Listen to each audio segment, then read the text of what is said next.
I kind of want to shift gears a little bit here and maybe step back, maybe lessen to kind of the hard data landscape, but maybe more theological or philosophical in Yeah. terms of, I mean, how should Christians think about money and economics, right?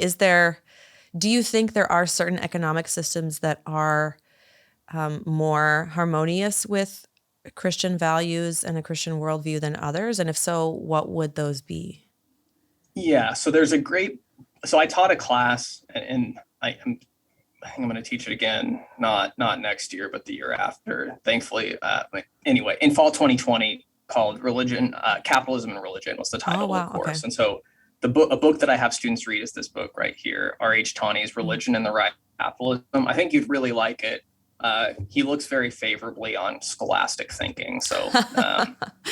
But uh, that this is a question that he wrestles with kind of in that book. And so I'll give you kind of two answers. The first is that Tawney basically proposes he says there's four different attitudes Christians can take or a religious person can take toward kind of the material world and Mhm. economic affairs, right? He says that, on the one hand, we could be kind of take the ascetic approach or aloofness or almost like kind of, it's almost dualistic and thinking that like, that's the material world. It's gross. We don't want to be a part of it. We Mm. should just be set apart as Christians.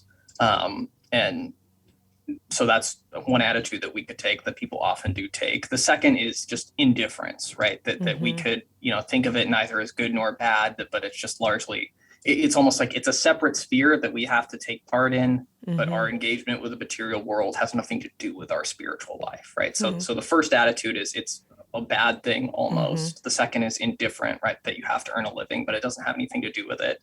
Hmm. The third attitude, Tawney says, is we could take one of kind of a reformist approach, that we could get super agitated about specific economic reforms and specific economic activities and really dive in.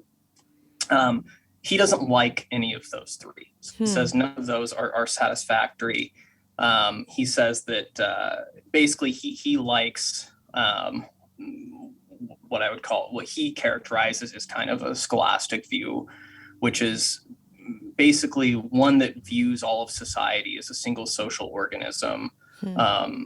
that's holistically integrated. And he said, I'm just going to read, he has this great quote. He says that it may, the religious view of the world may instead at once accept and criticize, tolerate and amend, welcome the gross world of human appetites as the squalid scaffolding from amid which the life of the spirit must rise, and insist that this also is the material of the kingdom of God.